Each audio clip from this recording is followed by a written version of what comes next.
प्रिय विद्यार्थियों नमस्कार। हिंदी की ऑनलाइन शिक्षण व्यवस्था में आप सबका हार्दिक अभिनंदन स्वागत। हम अध्ययन कर रहे हैं क्रिया शब्दों का। कर्म के आधार पर क्रिया के भेद और व्युत्पत्ति के आधार पर क्रिया के भेद। व्युत्पत्ति के आधार पर क्रिया के 5 भेद यहाँ बताए गए हैं। इन 5 भेदों को कुछ व्याकरण आचार्यों ने अन्य 2 भेदों में भी विभक्त किया है। ये पहले भी मैं आपको बता चुका हूं। एक तो उन्होंने बताया है कि मूल क्रिया और एक बताया है यौगिक क्रिया।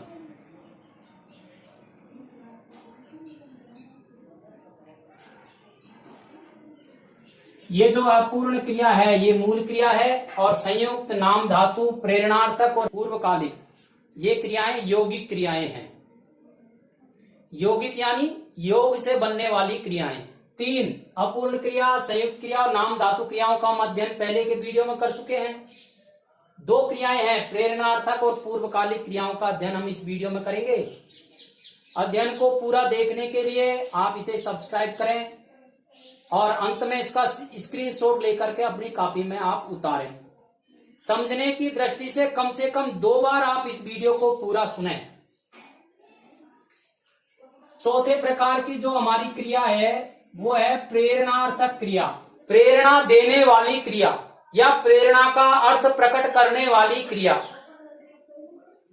जब कर्ता स्वयं काम न करके अन्य को प्रेरणा देता है, किसी अन्य से काम करवाता है, अन्य को काम करने की प्रेरणा देता है, तो इस प्रकार की क्रियाओं को प्रेरणार्थक क्रिया कहते हैं।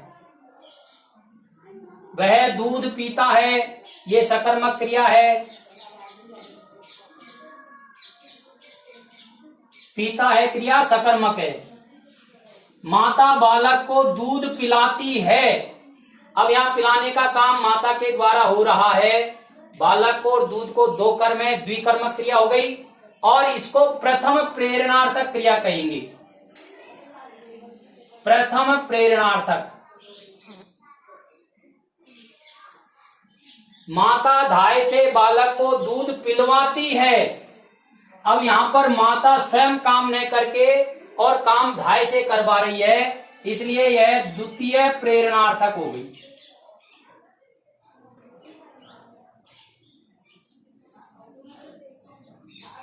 गोपाल ने मोहन से पत्र लिखवाया, ये द्वितीय प्रेरणार्थक हो गई।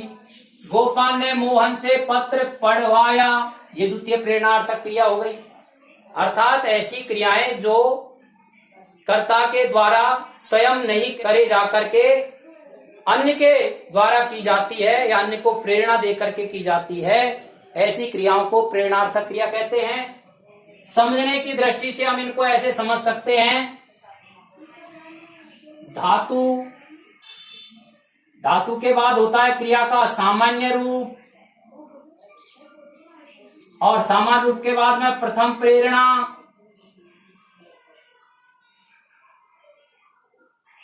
और इसके बाद में द्वितीय प्रेरणा।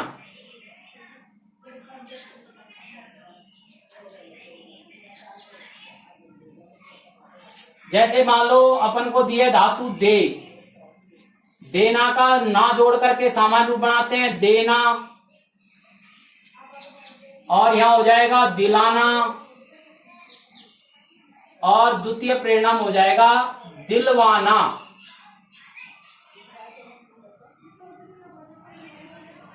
ऐसे ही मान लो अपन को क्रिया दे दी है बैठ,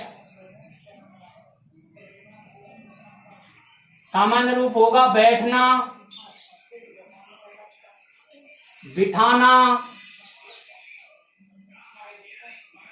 और बिठवाना।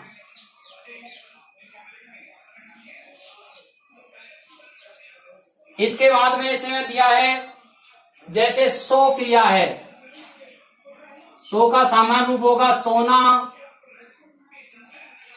प्रथम प्रेरणा हो जाएगी सुलाना और सुलवाना। आपके समझ में आ गया होगा। द्वितीय प्रेरणार्थक क्रिया बनाने के लिए वाना शब्द लगा करके और अपन क्रिया का स्वरूप तैयार करते हैं। जैसे गा क्रिया है, इससे आप बना करके देखना, गा से गाना, फिर गाना और फिर गवाना, ऐसे रूप हो जाएगा। भीग है तो भीग से भीगना, भिगाना और भिगवाना, ऐसे इसके रूप बनते हैं।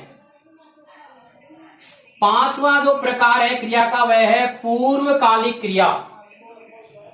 पूर्वकालिक यानी जब वाक्य में एक क्रिया के समाप्त हो जाने पर दूसरी क्रिया होती है तो उसे पूर्वकालिक क्रिया कहते हैं। देखिए समझाया जा रहा, वह खाना खाकर सो गया। खाकर सोना दो क्रियाएं हैं, खाकर और सोना, खाना और सोना दो क्रियाएं हैं। तो खाकर के तुरंत बाद दूसरी क्रिया संपन्न हो रही है, तो जो दूसरी क्रिया है सोना, ये क्रिया हो जाएगी पूर्वकालिक क्रिया। वह पढ़कर चला गया, पढ़कर चला जाना ये क्रिया है।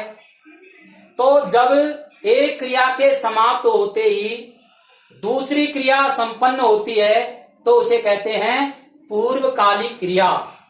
जैसे लिखकर,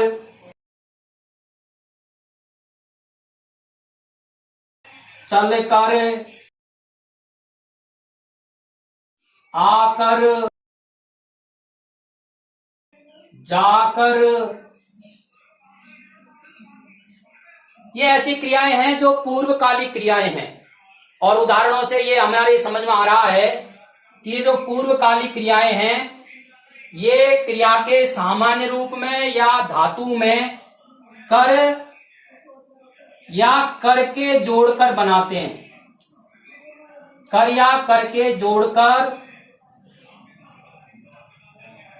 पूर्वकालिक रूप बनाते हैं।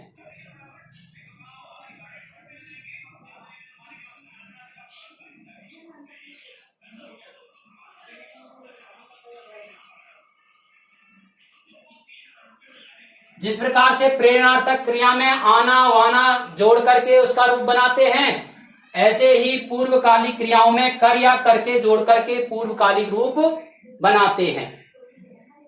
इस प्रकार से आज के वीडियो में ये क्रियाओं के हमारे भेद है ये पूरे हुए।